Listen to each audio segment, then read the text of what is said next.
how can we separate those survival patterns, those defense mechanisms from who we truly are? That's what has inspired my entire life.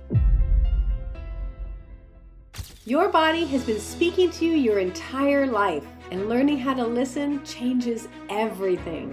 This is the Underlying Answers podcast. It's time to restore the design. Today, we're diving into a topic that affects nearly every one of us, whether we realize it or not: the hidden patterns that shape our thoughts, emotions, behaviors, and ultimately the way we experience life.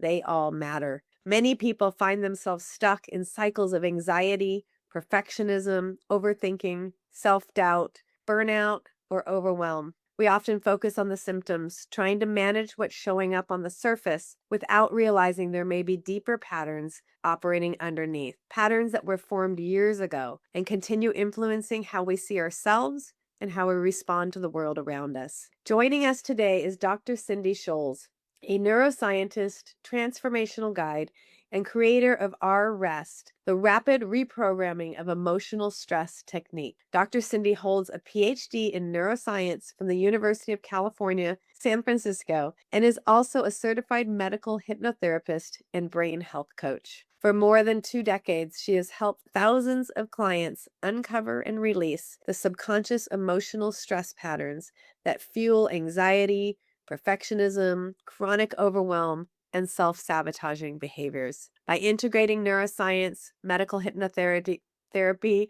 mindfulness, guided imagery, and emotional processing techniques, her work helps people move beyond simply managing symptoms and begin addressing the deeper roots of what keeps them stuck.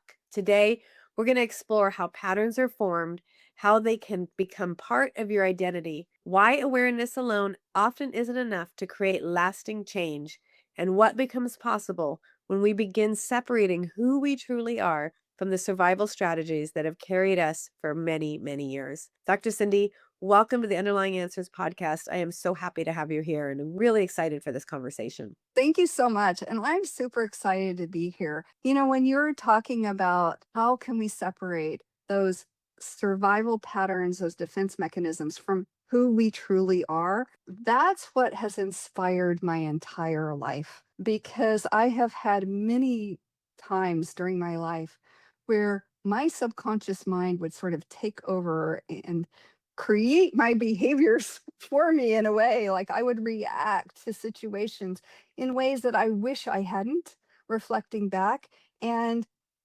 also in ways that didn't feel like me.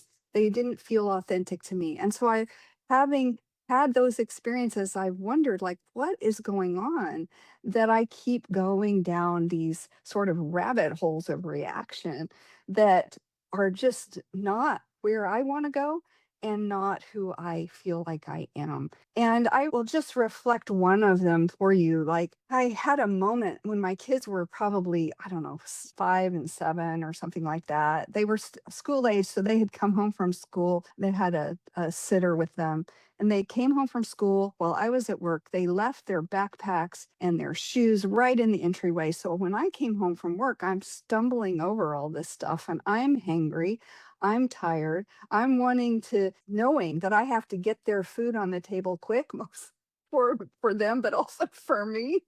And the kitchen was a mess. Nobody had cleaned it up the entire day. And I was just so frustrated. And as I was pouring the pasta water in the sink, it splashed all over and I was burned. I mean, not severely, but enough that it caused me pain. And I just erupted. I threw the pasta in the sink.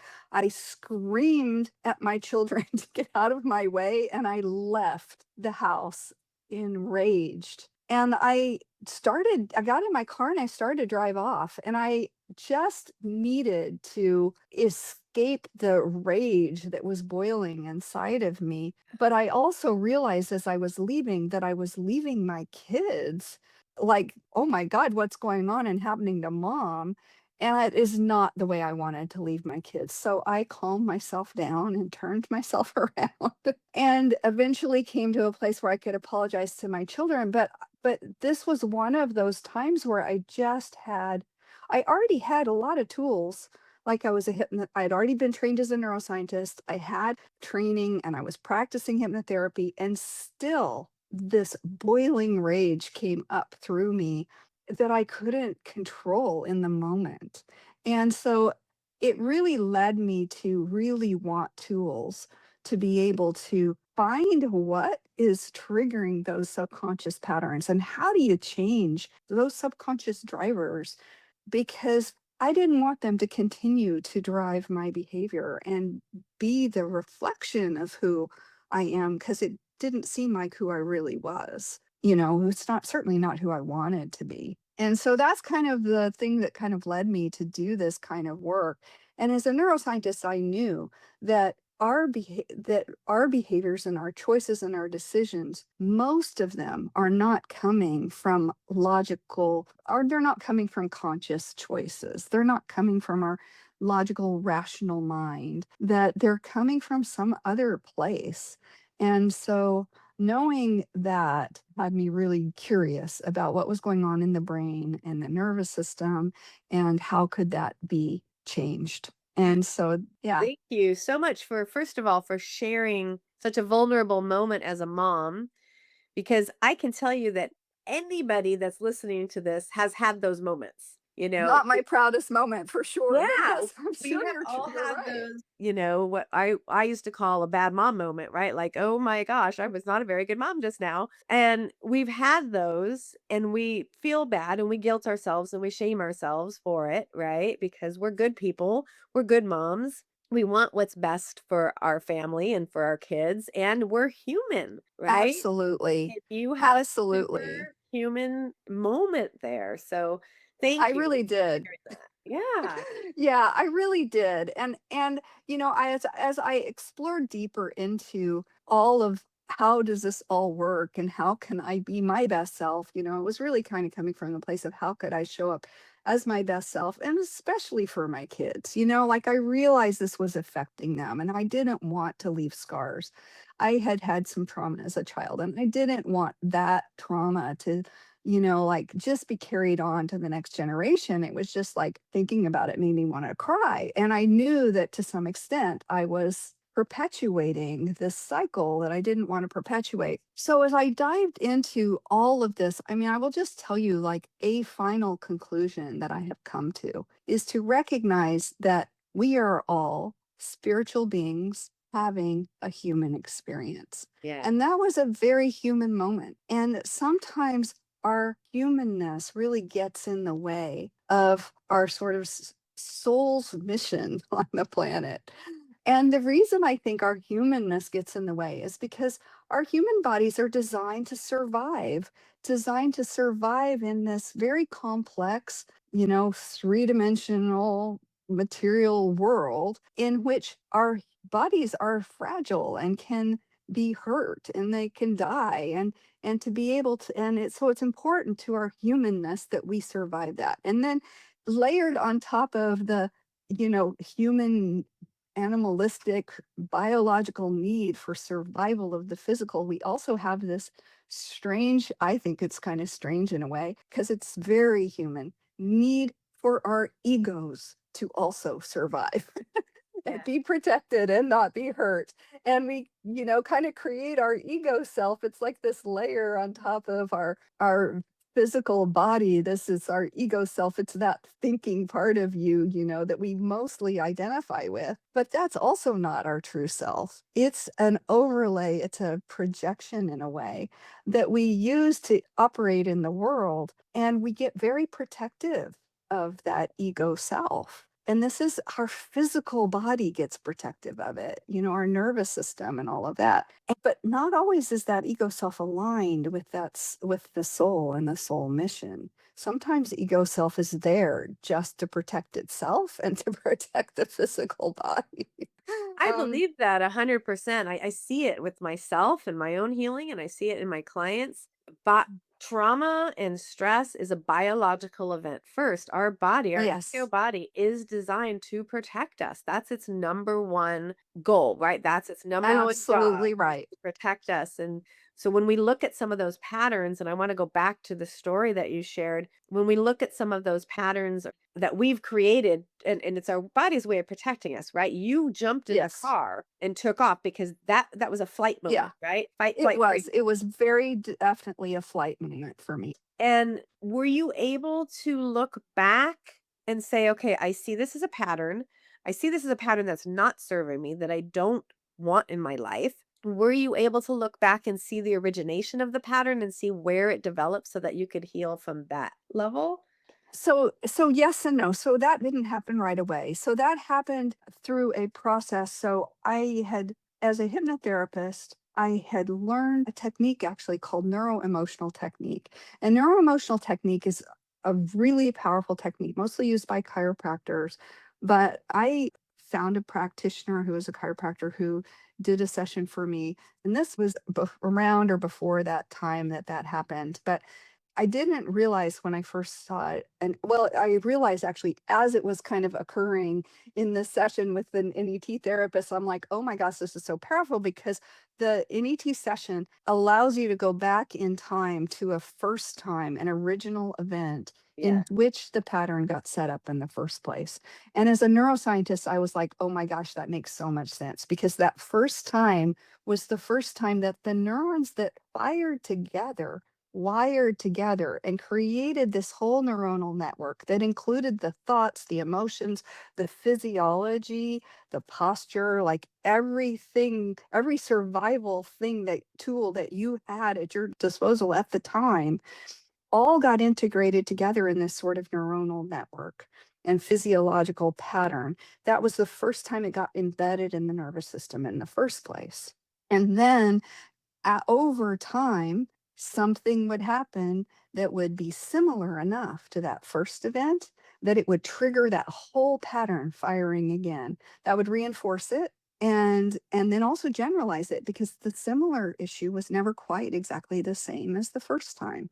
And so over time, these patterns become more and more instilled as they become more generalized and stronger, more strongly embedded basically in the nervous system. So they're more easily triggered over time. And then they just become automatic, habitual patterns of the nervous system. So it took me a little while before I was able to discover from that particular event what was the original thing because it's not enough to go, okay, well, I was triggered by the hot water burning me. Right. Right.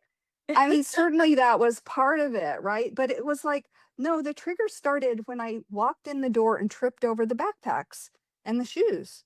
Right. Well, that was part of it too, but it was also the physiology of being hungry and not, no, being the one now responsible for making sure that I got food, not just for me, but for my kids. So that was part of it too. So there were a whole lot of little pieces to the in the moment trigger, but it wasn't enough to understand that. I really needed to understand what was the past event that set up the entire program that was getting initiated, and it didn't really matter whether it was tripping over the backpacks or the hangry or the splash of the hot water. It could have been all of those together or any Combination. one of them one at a time, right? It could have been a combination or any single one. What really mattered was finding and then processing that first event Yes. that looked similar enough that it was like my nervous system went, "You have to protect yourself from this," right? And so you're right that it ended up being well, it was kind of a bit of a fight and a flight in that particular case because I was, like, screaming and raged, and then I was fleeing from my rage, honestly. So the first reaction was rage, the second reaction was fleeing from the rage. So I probably had, like, layers of stuff happening at that time. And I think that, those emotions are part of what carries that pattern. And so sometimes finding the emotion is how you can integrate into that past piece. But it all comes from the body mind perceiving a threat, that threat triggering your stress response, which is fight, flight, freeze, fawning, like people pleasing, fixing. And then there's also a dissociative one, which is kind of like fainting, like you just like leave your body and the body collapses. So there is that too that can Disassociate. happen. Mhm. Uh-huh. That isn't what was happening for mine. My typical thing is a people-pleasing kind of thing, but when that gets overwhelmed because I'm not capable of making the pleasing happening, then I go into these other patterns, right? And so everybody has their own kind of I wanted to say structured, but it's pattern, but their habitual way of their stress response interacting. So we say those 5 or 6 things to simplify what each individual has as a very complex pattern of behavior and emotion and so forth in the end. Yeah, I fully 100% am so excited that you're saying this because coming from your background and your expertise and your training, this is what the world needs to hear. And when we take a moment to pause and look at those patterns, we can really start seeing some of where that dysregulation and why the dysregulation is happening in our body. That it's recognizing that this isn't just a one-time thing. This is how my body responds. And I want to go Yes. back and talk about that originating event because I just had a really powerful experience with this myself. And I want to share Mhm. this with my listeners because it's going to tie right into what you said. You know, my entire life, my listeners know like I was allergic to everything. And then I no longer had any allergies, but I still had a very severe reaction to dairy. So after I had healed everything, I had a very severe reaction to dairy and I was just tired. I didn't want to heal that. Well, I went to a restaurant one day and they got it wrong and they put butter in my hash browns and I had a full on anaphylactic reaction. And I went home Ooh, that night and I uh-huh. told my husband, this is it. I'm done. I'm never going to put my life in the hands of another restaurant again because it had happened so many times over the years. So I gave myself a treatment and I treated myself for the dairy allergy. So basically in with EBDT, what we do is just treat that I'm safe, that this item is no Mhm. longer dangerous for me. And of all the things that I had treated, this one, every time I ate dairy after that, I had no more anaphylactic reactions, but my throat would start to act up. And I would tell myself, no, we're safe. Remember, we treated for this. And then it would go away. But Mhm. every single time I ate dairy, I had to go through that process of reminding my body that I was safe. Well, fast forward a year and a couple months later, I was clearing and healing another layer of trauma that I didn't even realize was a trauma. Sometimes we don't even realize how badly our body, or not, I don't want to say badly, but how much it impacted our body. Right. Right. Mhm. And this is something that I knew happened, but I really didn't see the impact. My body felt the impact. And I was healing that. And my husband made lasagna and I ate the dairy and I had a full on reaction again. And my eyes swelled shut and my skin was all rashy. And I didn't have the anaphylaxis, I think because I had so heavily treated that in the last Mhm. remedy. Mhm. But I had all the other reactions to it. And as I was laying there, and at this point, I'm super connected with my body. And we're going to get into that conversation because such a connection between that soul part in finding these answers. But I was super connected to my body and I saw myself back in that moment in that trauma. And I realized, oh, this did not fully heal because I did not address the originating trauma, which was Yes. that moment that I didn't even think was really a trauma. But it was the moment that my body said, dairy is not safe. Now, whether I had just eaten dairy right beforehand or I had it in my digestive system, I don't know. But there was a connection to that moment at age 17 in Palm Springs with all my friends, partying and doing something stupid, that my body associated dairy as a major threat. And it became my biggest, scariest reaction my entire life. Since healing that originating event, I am perfectly fine. So I'd love for the audience to hear what your perspective is on that because I healed it, I thought, but it kept creeping back up and trying to say, no, we're not Yes. healed, no, we're not healed. And then I would say, yes, we are. And I would push it back down. And then Right. finally I healed that originating event. So I'd love to hear, like, what do you think about that? Like, to me, it's such a miracle and so amazing. And what do you feel about that? I know your experience, you're not alone in having that experience where you think you've healed it and it feels like that's true. And on the surface, it sort of is true. But then there's something underneath that is still calling you to address me. And it was that is the reason why I was so like just elated really with neuroemotional technique. And it's also the reason why I took that sort of mechanism of action of finding that original event and I created it into a technique called REST, which is rest with two R's, and it stands for rapid reprogramming of emotional stress technique, because I realized how important it was, like the missing piece to the healing. That, hypnotherapy can be really great because it also will kind of allow you to connect with the body and start shifting your thoughts into more positive, like I am healed and my body is perfect already the way it is, and every cell has exactly what it needs in order to operate optimally, right? Like all of that. So it's really good at that. But very often there were other thoughts that would sort of creep in, or emotions, or just physiological responses that were just so underneath the radar of the conscious mind that even in hypnotherapy you couldn't address them. And so one of the beauties of the of NET and also of rest is that it addresses those subconscious patterns and finds them, and it finds the original event of them through a process of following the body's stress response. So it's the body that leads you to that, Yes. because the conscious mind really has no idea. And so very often with rest, we find that the originating event is not one that the conscious mind remembers at all. Only the body remembers it. And the stress response can guide you there. The body remembers it, and it's usually because a lot of my clients have already done some therapy and they've done other kinds of work, and so they've, like, I'm the last like, please help me because I've tried everything else kind of person. And so when we find that original event, it's usually prior to them having conscious memories. So anytime below the age of, say, 5, you have very few memories at 5. At 3, before 3, you have almost no memories before 3. And before 2, you really don't even have much language. Right. And so a lot of the times the early events that we find, which are the originating events, predate, they're like 1, 2, 3 years old, or even predate birth. And so you can go very far back in time by following the thread of the body's stress response to find these patterns. And then, if you think about like a 2-year-old child, doesn't have a whole lot of language, a little bit, but not a whole lot. They probably understand a whole lot more than they can express, Hmm. but they have a lot of emotion. It's very complex. Even though they don't have words for the emotions are actually quite complex.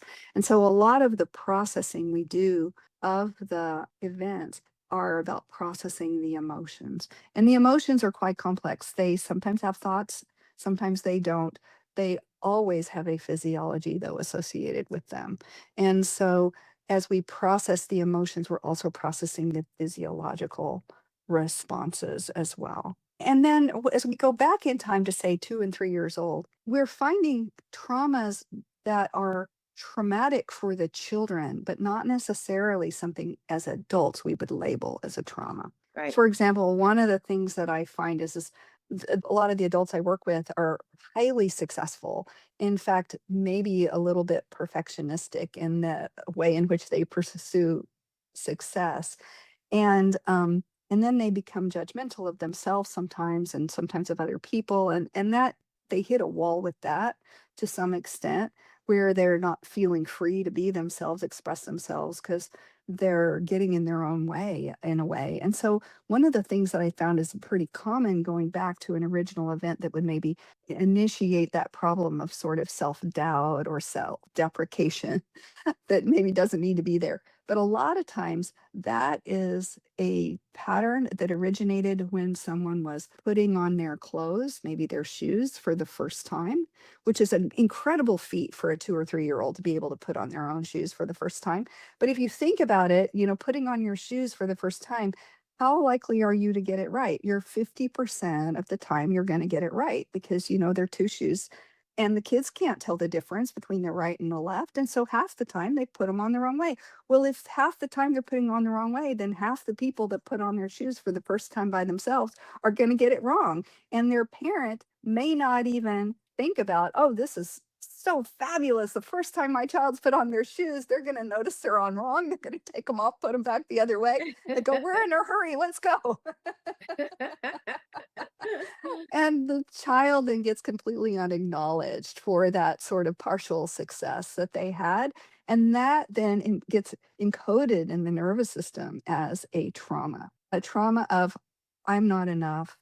I'm I'm not capable. I need someone else to do it right for me or something like that. Or, I need to do something in order to be better. And it sort of shuts down learning a lot of times for adults to have that pattern going on. But anyway, that just wanted you to hear that, like, sometimes those patterns, they don't occur like big traumas. They Right. can occur like things that were traumatic only for the child, Yeah. and then they still carry forward into adulthood, you know, holding us small and keeping us from being that sort of authentic, free, creative, brilliant self that our souls got a mission to be. Yeah. I like to use the analogy that, two twins are in a car with their family. They have, identical DNA. They're in a car accident. One steps out and says, "Yoo-hoo, I survived. I'm so happy." The other one says, "I will never get in a car again." Right? Yes. And the difference is the something that happened in their past, right? That they might not even recognize. They might not even remember or understand, but it's something created them to have that big Different at that perception. moment. Yeah. That's right. I think that's right. And so I have a argument with a friend all the time. He's like, there is one truth and one reality, and not your truth and my truth. There's one truth. And he's not wrong, but there are different perceptions, and each of us have a different perception, and none of us have a full perception of the truth. And so usually, and so he was like, oh, well, if you believe one thing and I believe a different thing, one of us has got it right. And I'm like, yeah, maybe. Maybe we both have it right. Maybe we both have it wrong at the same time. Because there is a one truth, but there isn't one way or any way for us to really know what that full one truth is, at least not through our conscious minds and our human nature. And No, so I our think, soul I believe our souls know. I Our believe our soul, our souls higher know. I self think that knows. is true. And our Yes. body knows the answers. That's why it's speaking to us. Like I Yes. always talk about these patterns as communication. They're just a way of your body communicating with you. And so when we look, because I think this conversation around patterns is just starting to really come out, and people are starting to understand, oh, there's more to it than just my symptoms, but it's still very Yeah. new. So I'd like to know, why do you think, what do you see with your clients in people that are focusing so heavily on the symptoms, anxiety, burnout, relationship struggles, self sabotage, overwhelmed, all of these patterns, which really, as you and I understand it, is what the underlying issue is, right? Yeah. Why do you think that there's such a focus on the symptoms rather than recognizing and being willing, and not willing is not the right word, but understanding that there's a deeper pattern driving those experiences? And hey, I want to kind of pause a look into that. What stops us from really looking at that and focusing more on the symptoms? I really think it's because people just don't know. And I think they don't know because our dominant culture is really one in which we kind of think, oh, we're supposed to pull ourselves up by the bootstraps, rationalize, think through. We push aside emotion as unimportant. We try to push through whatever the body is trying to tell us we can or can't do, or whatever danger is there. And so there's a lot of our culture ignoring all the signs. And I think it's because we just haven't understood and known that there is a way to look beyond the symptoms into the root of what's going on. And and it's not enough to just bring awareness to it a lot of times. And this is what the other reason why I think so much of our culture wants to turn a blind eye to it is that awareness really isn't quite enough. And sometimes it can just create more pain. And so one of the most common, I think it's kind of a standard of practice way of treating anxiety disorders like PTSD or something, is to do exposure therapy, like have the person like exposed to that which is stressful. that can, under certain circumstances, increase the amount of anxiety, right? Like it really has to be done in the right way. And even then, if you're not addressing that originating event, your body mind's going to continue to find a way to protect you from that, which is kind of what you found a little bit with the dairy intolerance is that you could get somewhere with it, which was a little bit of like, reprogramming the sort of conscious mind, like the surface of it in a way, but you didn't get to the underlying thing. And I think that if you don't believe that it can be healed from the root, then why would you even look for the root? And I think now that we have these tools to heal the root, like if you're thinking about the weed in your garden, really pull it out by the root so it's gone, right? Like we have those tools now. That's what rest is. NET is kind of like that. It sounds like the work you do is very much like that.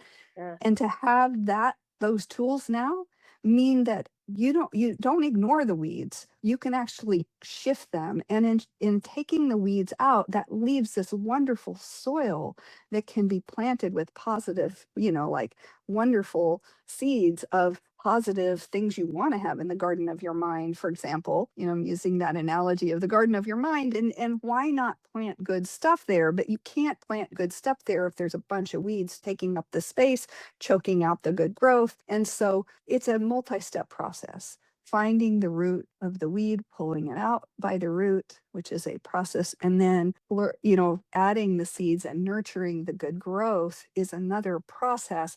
And all of our religious technologies have been giving us pieces of those processes, but Western medicine and science hasn't really been very helpful in that. And so, because we've as a society moved much toward this hyper focus on science and medicine, we've kind of lost some of the more traditional things. But now we have new technology. So I think it's just a matter of opening people's minds to it, is my sense. I love that analogy, and oh, I could go on talking to you for hours about this. I do want to give you a chance to talk about what you do in your business and where your listens to find can find you. But first, I would like to just take a few more minutes if you have the time. I appreciate your time that you're giving me here. I'd like to take a few minutes because you're a neuroscientist. You have a PhD. You understand the science, and you just said, unfortunately, Western medicine isn't there yet. Not that it's never gonna get there, but it isn't there yet, right? And it's not giving us what we need, were your words, right? It's not giving us these tools to be able to do what you had just talked about. So with the background you have, I'd Mhm. love to have you share with the listeners why and how you came to evolve into the spiritual side of it and realize that we really need both because the science is important. The Yeah, science very is important. Mhm. very important. If we don't understand both, in my opinion, if we don't understand the science and we don't allow in the spirituality, allow in our higher self and the answers that come from within our bodies, we're missing a huge piece in our healing. I'd love to I hear how that evolved for you and how you use that in your practice. I agree, and it's still evolving for me. So, I am a scientist first. Both my parents were research scientists. My mother was a immunologist and microbiologist. My father was a physical chemist, and so, it was so much the world I was growing up in. And so, as a young adult, completely discarded any that God was not real, and I went very much into materialistic, reductionistic, you know, experimental imperialistic science.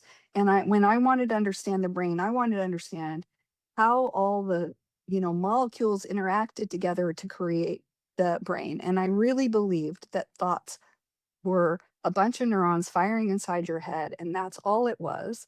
And that was what consciousness was. But I always also had on the other side of that, a bunch of spiritual kind of experiences that I couldn't quite explain. And so they never left me. And in fact, some of my earliest memories as a kid were kind of memories of spiritual experiences. And so I was always curious.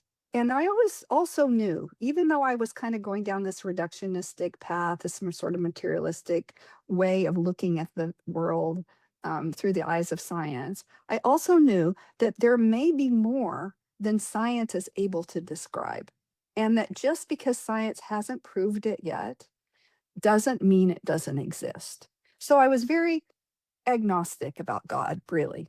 Like and agnostic about spirituality. So I was like, let's keep the door open, but I don't see anything that says it has to be there. I was trying to explain every phenomenon that I experienced and that I saw in my world through this sort of lens of materialistic science, like a bunch of neurons firing together in the brain. Oh, But it kept hitting walls, and the science was starting to come out. And so even though the dominant Western medical science, the theories and all of that are very much still embedded in this materialized world, right? There's a lot of good research underneath the kind of radar. It's coming into peer reviewed journals, like really good, highly controlled research that's showing that we actually have the ability to perceive thoughts outside of our body, to that our consciousness isn't just contained inside our skull, that there's a non-local nature of consciousness, and there is power to affect the physical world with those with that non-local consciousness.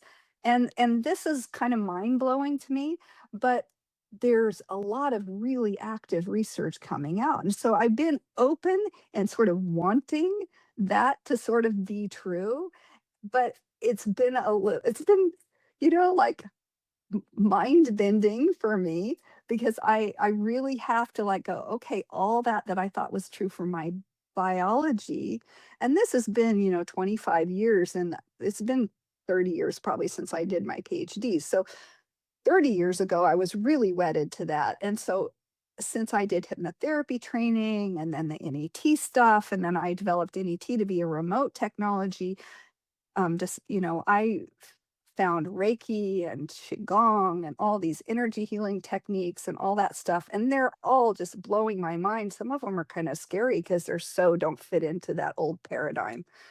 And so it's really been a process for me to come to this place where I said the conclusion is we're spiritual beings having a human experience. I did not start there.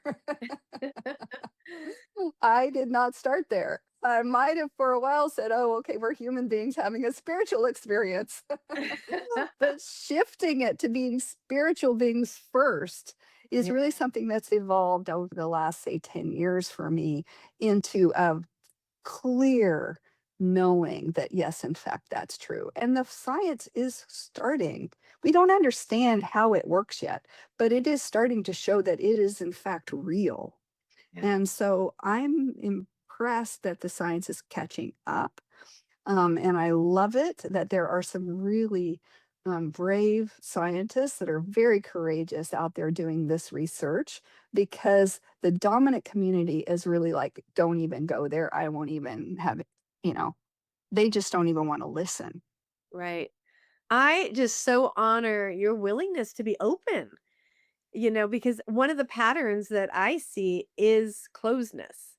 It's not Mhm. safe to look at that perspective. I'm going to shut down from it and not Yes, and just ignore it or not allow it to give it even any of my energy, and that is a protective it survival is. pattern in my opinion.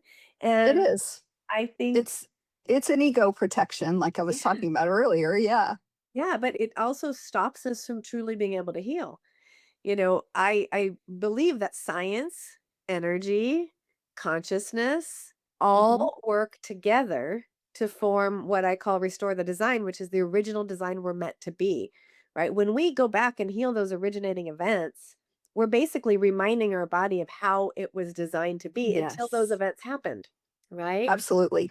And so Absolutely. by being open-minded to the energy and the science, you're giving yourself a gift and your clients obviously a gift because you have been able to bring a perspective as a neuroscientist that other people that like myself, my experiences come from my own Mhm. healing journey, right? And Yeah. spirit is so I'm the opposite. I come more from the spirit and then I was like kind of shut off from the science a little bit because I spent 34 years trying everything Western medicine had to offer and only to be told, "Well, you're dying, so let's just keep you comfortable."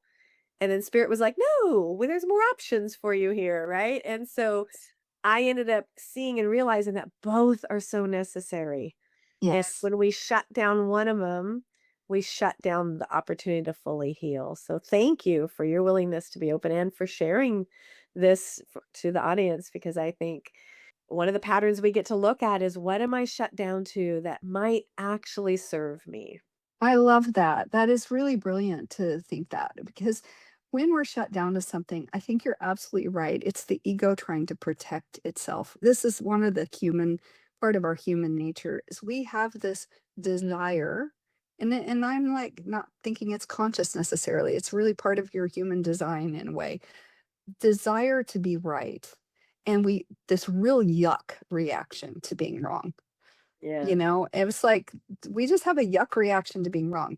And the problem with that is that we have beliefs that we've made up about the world and about ourselves and about other people that we made up when we're like 2 years old and 3 years old. It's like a big time in making up beliefs about things because that's when you're experiencing the world and you're experimenting and you're trying to figure things out, right? But a lot of the times the beliefs that a 2 and 3-year-old come up with are just not accurate.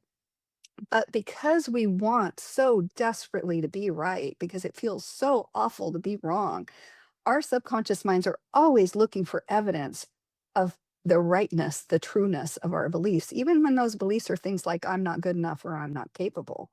And you're going to find evidence for whatever belief that you have just because there's evidence for everything out there. So if you have the evidence for I'm brilliant and I'm the most extraordinary thing on the planet, you'll find some evidence for that too. So but because we have this idea, this sort of mindset, if you will, of wanting to be right and not wanting to be wrong, whatever beliefs we start with, we find evidence for it. It just continues to increase the strength of that belief. And we become more and more dogmatic over time about how right we are about that belief because it feels absolutely true to us. We can't even imagine anything other than that. But that becomes our ego with all those beliefs together. That's like makes up the structure of our ego. And then we're defending the structure of our ego so often. And I think we have to do exactly what you said is what within me is like providing resistance to this other thing that could be there. And it's usually there's an ego defense. There's something that the ego is trying to defend that is creating that resistance. Yes. And then there's a first time, like the ego started that defensive stuff about that particular belief, Yeah. you know? Yeah, that's so true. I'm thinking back right now. You're reminding me of when I first started my journey. I had a doctor, and he was a MD, studied at Harvard, did his residency at Stanford, but then he went to India and did 2 years of Ayurvedic training. And Mm. so he had this beautiful balance. And he's the one that first said, you need to start desensitization immediately. And so I agreed to go see him. I did the desensitization, and that was all more natural. So I kind of innately went more towards all of that and stopped doing any of my Western practices and seeing the doctor and checking in. And I remember I had like a doctor saying, you're dying. My liver and kidneys were shutting down. Like I was very, very, very ill. And I had been caretaking for this elderly woman, and we had to, in the last week of her life, I had to drug her. And it was because she was so combative, we were gonna have to take her out of her home to die, and she didn't want that, so I agreed to let hospice drug her. Well, that triggered a huge response in me, a huge release, and basically what I learned is, "Oh, I feel like I was just drugged for 34 years. We don't know why you have this allergic reaction, so take this steroid, take this medicine, take this, take this, take this," and I was just kinda suppressed and drugged, and so that made me fearful of Western medicine. After clearing that, I went back to Dr. Palanasamy. I said, I need to do the Western stuff with you too. And I was able to take my journey and still have my labs monitored and still be checking my liver and have that safety net. But because I was allowing both. And I see so many clients that either I won't try anything Eastern, or I completely have been, failed by Western medicine and I won't try them at all. And we need that combination. We need that Agreed. openness, and but we've got to heal those things inside of us that stopped us in the first place from being open to it. So thank you for sharing that. Yeah, I love that. And thank you for sharing your story because I think there's so much value and wisdom that's come through your Yeah. experience. And it's wonderful for your whole audience and for me to also hear what that is because it's very, very profound. Thank you. Yes, that's why I'm starting to speak out. That's why I started this podcast, and I'm starting to share my story because there's a lot to be learned through my journey for sure. Yeah. Well, Dr. Cindy, I could continue talking again, like I said earlier, and I would love to have you on again someday because there's so many. Well, we didn't even dive into emotions, which are an entire podcast in itself, because our emotions are just dying to be heard and Oh, experienced and so felt. true. And I know you resonate with that, so maybe we can have you back on again. But for now, I let's would just love it. wrap. Oh, awesome. Let's just wrap this up by having you share, who you are again, just in terms of what you do for clients and where my listeners can find you. Yes. Oh, so my business is called Mindwave Institute. My website is Dr. Cindy Sholes at drscindysholes.com. And what I do is I really help people who are feeling stuck in their lives in some way clear out those barriers, increase their comfort zone by getting processing those original events. And a lot of the clients I see are clients who are coming to see me because they're struggling in their relationships with their family members one way or the other. And these are all totally normal families, but they know that there could be more closeness, more connection, and they're seeing things getting in the way. Kind of like I described the way I was behaving with my children. And they're like, I don't want this to be carried on from generation to generation. And so I'm working with a lot of those kind of clients. I'm in the Menlo Park area, which is the Bay Area, San Francisco Bay Area, and I see clients all over the world because the work I do can be on Zoom or it can be in my office here in Menlo Park, either way. And it makes my heart sing to help people connect their souls back into their bodies so that their soul is what's guiding them in their relationships with each other and their souls can play together. And so it's just been a brilliant journey for me. And we just published a book called Triggered from Reaction to Resilience that was written by me and nine coaches that I trained in the rest technique. And they're all of us telling our stories. And there's some brilliant stories in there and absolutely fantastic. So you can find it on Amazon or anywhere great books are sold. Triggered from Reaction to Resilience. Congratulations. That's very exciting. We'll make sure to put all of that in the show notes so Thank you. can find you if they resonate with what you're saying. Thank you again for being here. And yes, I will be calling you again. We'll have you back on because we need to have that emotions conversation. I would love it.